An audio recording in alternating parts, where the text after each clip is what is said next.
My name is Naomi Reynolds. I am 35 years old, and I currently reside in a peaceful suburban area of New England. I was born to an American father and a Japanese mother. My father was employed by a prominent pharmaceutical company based in Boston.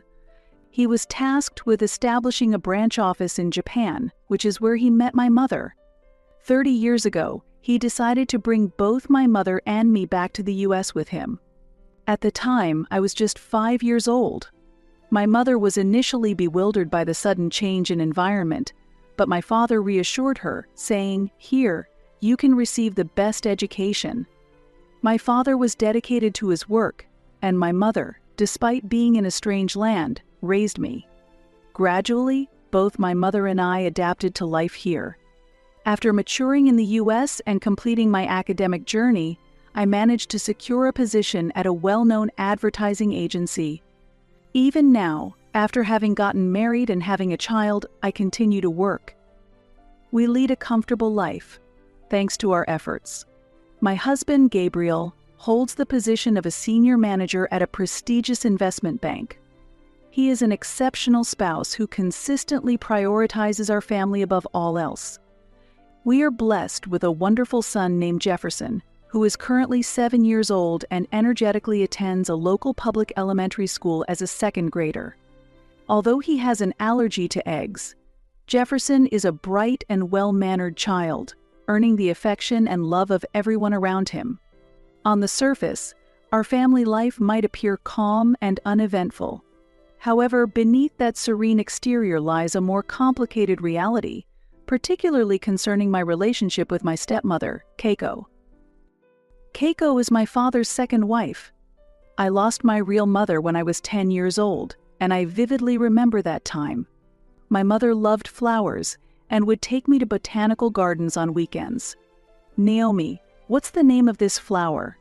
she would ask with a smile, a voice that still echoes in my ears.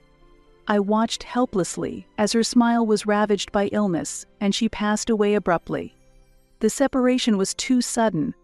A year after her death, my father remarried Keiko. At that time, my father was suddenly left alone to raise me, and he was desperate. Seeing him struggle to balance work and household duties, I, as a fifth grader, tried my best to be a good child. So when he announced his remarriage to Keiko, I simply responded, "Okay, I understand," despite feeling complex emotions inside. At the time, she brought along her 12-year-old son, Akira. I later learned from my father that their meeting wasn't coincidental. Keiko had majored in English literature in Japan and worked as a high school teacher before coming to study in the US. After marrying a Japanese man she met here, they divorced a few years ago, and her ex-husband returned to Japan. Since then, she had been raising Akira alone while teaching Japanese at a language school in Boston. My father and Keiko met when he was enrolling me in the language school so that I wouldn't forget Japanese. They spoke for the first time in a classroom after school. As they were both single parents, they quickly bonded over the shared hardships of raising children alone. My father was particularly moved by Keiko's determination to live vigorously as a single mother in a foreign land. "Naomi, Keiko is truly strong. She left Japan and is living here alone, raising Akira with such determination. I am inspired by her way of life," he told me the day he decided to remarry. For Keiko, marrying my father perhaps signified a release from years of hardship. It freed her from financial worries and allowed her to provide a better education for Akira, and more importantly, it gave her hope for a happy life with a new family. Maybe her expectations were too high initially. At first, Akira and I played together often. He was fluent in Japanese and would kindly correct my poor language skills. We even shared ice cream after school. However, that relationship didn't last long. Keiko tried to treat Akira and me equally, but it was only superficial. "Naomi, have you finished your homework?" "Akira has already finished." "Akira is much more reliable, isn't he?" She would compare, slowly driving a wedge between us. My father tried desperately to forge a new family dynamic with me, Keiko, and Akira, but it was never easy. Our awkward family relationship lasted for years. Still, my father acted as a buffer, somehow maintaining our family bond. However, after his death, our relationship quickly deteriorated. The trigger may have been Akira's divorce, which had started a few months before my father passed away. Akira now lives with Keiko and his daughter, Michelle, who is 8 years old and in the same grade as Jefferson. Akira's marriage, which occurred 8 years ago, was to Erica, a woman of Japanese-American descent who worked at the same large corporation. My father and Keiko were overjoyed, believing it to be an excellent match. The wedding was held at a top-tier hotel, and Keiko proudly showed off the photos to her friends. Despite the superficial glamour, a rift developed between Akira and Erica. Erica was an ambitious career woman who wished to continue working full-time even after their daughter, Michelle, was born. However, balancing childcare and work did not go smoothly, and their marital relationship began to sour. Additionally, Akira struggled to advance in his career. Surrounded by peers who regarded his highly capable wife with high expectations, the pressure on him intensified daily. The disparity in their living standards also cornered him. Why can't you get promoted? Think about Michelle's education expenses. Such words from Erica gradually cornered Akira. One day, Akira made a significant mistake during an important presentation, causing considerable losses for his company. This event led him to decide to leave his job. However, this decision caused a definitive rift in his relationship with Erica. The divorce mediation was challenging. Ultimately, Erica, citing a lack of time for childcare, agreed that Michelle would primarily live with her father. When Akira returned to his parental home with Michelle, he had lost a considerable amount of weight and seemed like a different person, completely devoid of confidence. Keiko was heartbroken seeing her son in such a state and began taking care of him devotedly. "Akira, have you found a job?" she would ask, to which he would just reply, "Not yet." However, about 6 months later, Akira suddenly announced to his mother that he had secured a job at a major investment firm. Keiko was overjoyed and proudly shared the news with relatives. However, I felt something was off. Akira seemed unchanged from before. One day, I accidentally saw Akira working at a coffee shop. He looked panicked and pleaded, "Please don't tell Mom." It turned out he had lied about the corporate job to avoid worrying her. "Akira, a client of my company, is looking for someone who can speak Japanese with management experience," I said quietly. Initially bewildered, Akira looked into my eyes and asked, "Why? Would you consider me?" "Because we're family. Besides, don't you want to show Michelle the kind of father you used to be?" From that day, I began supporting Akira's job hunt in secret. I helped revise his resume, practiced interviews with him, and even wrote recommendation letters. We were making progress together, unnoticed by anyone else. With just 2 weeks until Christmas, our family was approaching a significant turning point. The calm of our middle-class neighborhood was gradually disrupted by seasonal events and family gatherings. I felt that Keiko was looking at me more critically than ever before. The difference in how she treated her grandchildren was stark. To her, I was merely a stepdaughter, and Jefferson was just a step-grandson. Gabriel tried to comfort me, suggesting that it might be Keiko's way of showing love. However, her recent behavior had become more blatant, and the differential treatment of the grandchildren was becoming unbearable at family gatherings. During family photo sessions, Keiko would prominently place Michelle and almost exclude Jefferson. Always conscious of appearances, she sometimes referred to me as the daughter of the previous wife, and would introduce Jefferson to others as the child of my deceased husband's previous wife and her husband. I always felt uncomfortable. While Keiko enthusiastically introduced Akira and Michelle to friends, Jefferson and I were treated as if invisible. Nonetheless, Jefferson and Michelle played well together at school. Recently, a teacher told me that during lunch, Michelle had swapped her vegetables with Jefferson to accommodate his egg allergy. Perhaps the complex emotions of adults don't matter to children. "Mom, it's fun reading books at the library with Michelle," Jefferson would say with an innocent smile, tightening my heart. I wondered how long their pure relationship could last. What was particularly painful were Keiko's words referring to Jefferson as a problem child because of his allergy. At Keiko's birthday party 3 months ago, during the selection of family photos for display, she chose images where Akira and Michelle were prominently featured, relegating us to the corners. Ah, there weren't any better photos. Jefferson looks so gloomy in this one. "Maybe it's because of his allergy," she remarked. I will never forget how Jefferson's shoulders shook at those words. The disparity in their gifts also grew more noticeable over the years. Michelle received the latest tablet for her birthday, while Jefferson got a set of used picture books. The difference was evident to anyone. The same was true on social media. Keiko's Facebook overflowed with photos of Michelle's piano recitals, horse riding classes, and swimming competitions.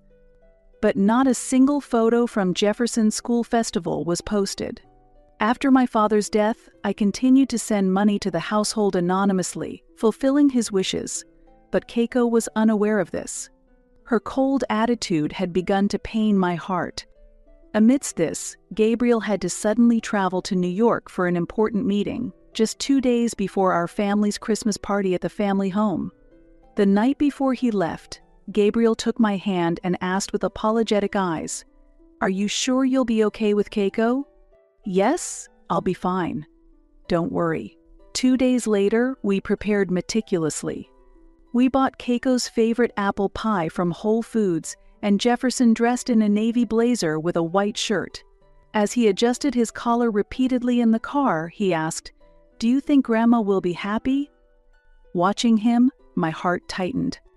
We arrived at Keiko's house exactly at 6 p.m. This was also the house filled with memories of my father. Upon opening the door, we were greeted by the aroma of roasted turkey, the sweet scent of sweet potato casserole, and the warm smells of cinnamon and nutmeg. Christmas dinner was ready.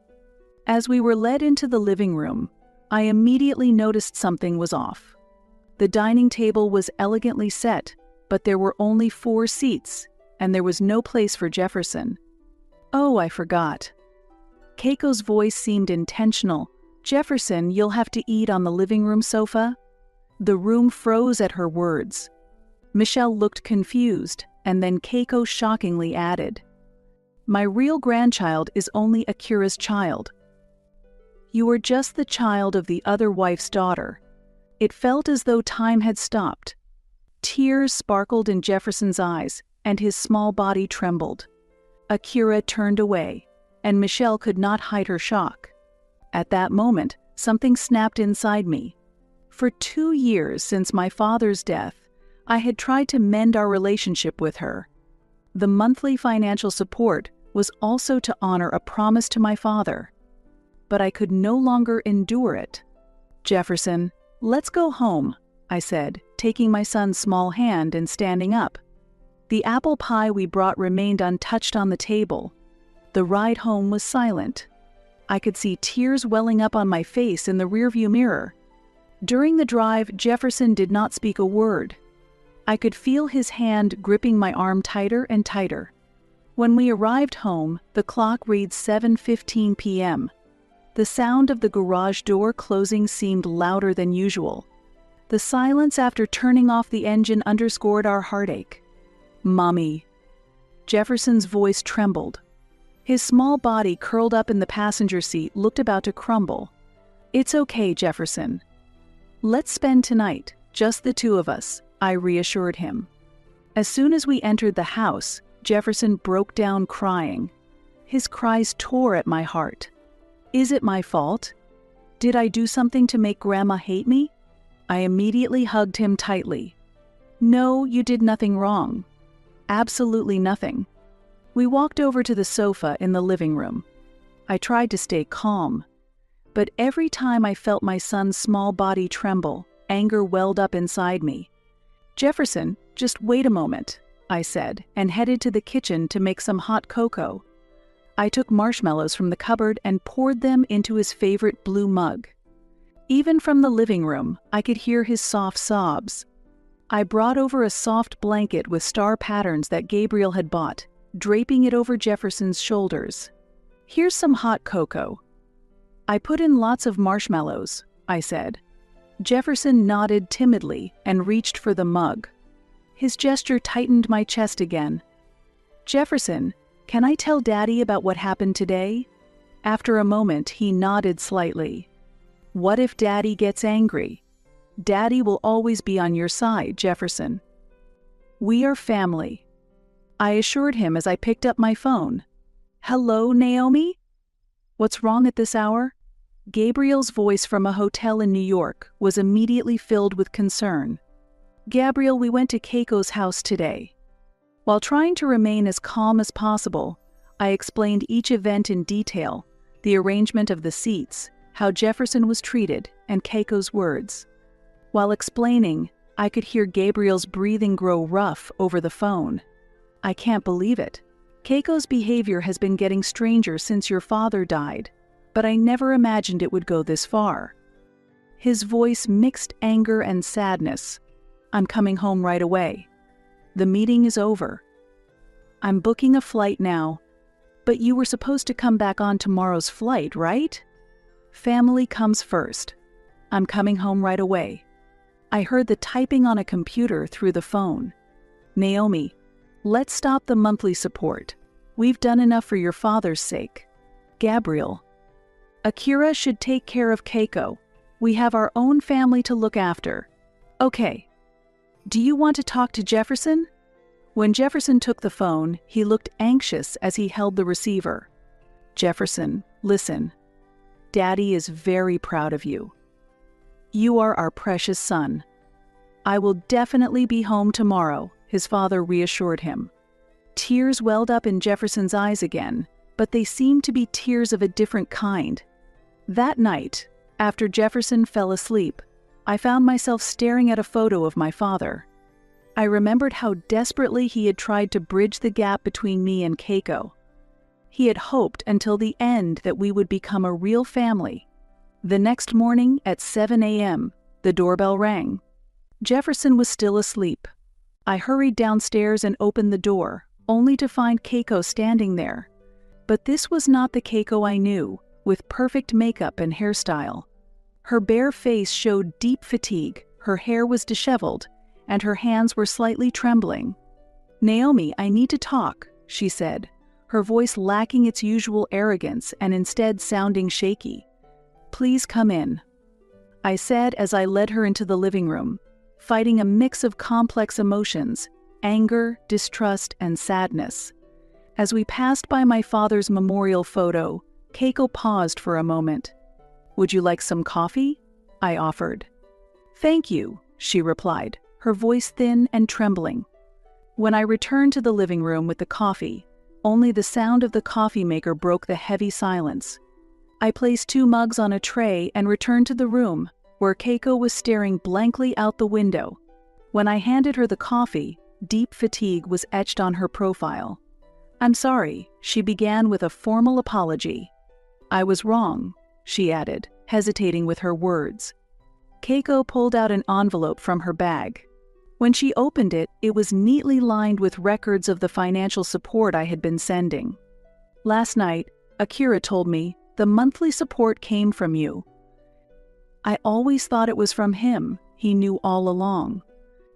Every time I mistreated you, it hurt him." Akira had confessed everything to her the night before. About the financial support from me, his silent struggles, the lie about his reemployment, how Jefferson and Michelle got along at school, and how I had been helping him with his job hunt. I was so ashamed I couldn't sleep all night to think that you were supporting us all along, and yet It seemed she had something else she couldn't say. I waited silently for her to continue. The ticking of the clock sounded louder than usual. Why didn't you tell me? I always thought that Akira was the one struggling for us. But it was you. It was my promise to Dad, I responded, and Keiko's body shook. On the last day my father was in the hospital, I was alone with him. He was frail from chemotherapy and weakly held my hand. Naomi, I'm sorry. I've always made things hard for you. That's not true, Dad. Yes, I know. You've always been patient, considering my relationship with Keiko. But you don't need to anymore. Just promise me one thing. What? Please look after Keiko. She's been through a divorce and struggled to raise Akira alone. Marrying me was supposed to be a new life for her. My father sighed deeply. She depended almost entirely on my income for her future in America. She'll really struggle without me. About $1,000 a month. That would help her maintain her current lifestyle.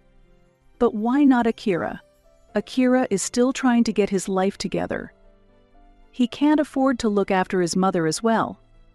Naomi, I think you can. His expression was painfully earnest. I could only nod silently. He was worried about you until the end. He wanted me to love you like my own daughter, but I couldn't, Keiko said. After my father's death, her financial issues became severe. Continuing the lavish lifestyle had drained her savings, and she couldn't even afford the initial fee for the upscale retirement home she had planned to enter. Her pride kept her from seeking help, and she maintained herself by believing the financial support was from Akira. You've managed to balance work and parenting so well. Your family is so harmonious. In contrast, Akira failed in his job and his marriage. I blamed myself for his upbringing and struggled. Pride and desperation made me act irrationally, especially towards Jefferson. Her voice broke off, and she began to cry more intensely. I was terrible to Jefferson. It's unforgivable. Just then, the sound of small footsteps descending the stairs could be heard. Grandma? Jefferson's voice froze the room. Keiko slowly looked up, tears still marking her makeup-free face. Jefferson, I'm truly sorry for what I said yesterday. She stood up tremblingly and knelt in front of him. I'm really sorry. Grandma was wrong. Jefferson hesitantly approached Keiko. The room was filled with a mysterious tranquility, as if my father was watching over the two of them. Just then, the sound of the front door opening could be heard. Naomi, Jefferson. It was Gabriel's voice. He must have caught an earlier flight. Gabriel hurried into the living room and was at a loss for words at the sight before him, his stepmother kneeling on the floor, his wife in tears, and his son looking anxious. What's going on? A long conversation ensued about Keiko's financial situation, the reasons behind her past actions, and most importantly, the future of the family. Gabriel listened quietly, but attentively. Why didn't you talk to us sooner? I was embarrassed. I didn't want to burden you. Aren't we family? We could have figured out a solution together. Hearing this, Keiko began to cry again, but these tears seemed different. Let's discuss the future as a family, I added, and Gabriel nodded. I was feeling a whirlwind of complex emotions inside. I had fulfilled my promise to my father, but I was unsure about how to move forward. Sensing my conflicted emotions, Keiko spoke up. I'm going to change my lifestyle so I won't have to depend on you. Saying this, she smiled, looking as if a weight had been lifted off her shoulders. Keiko.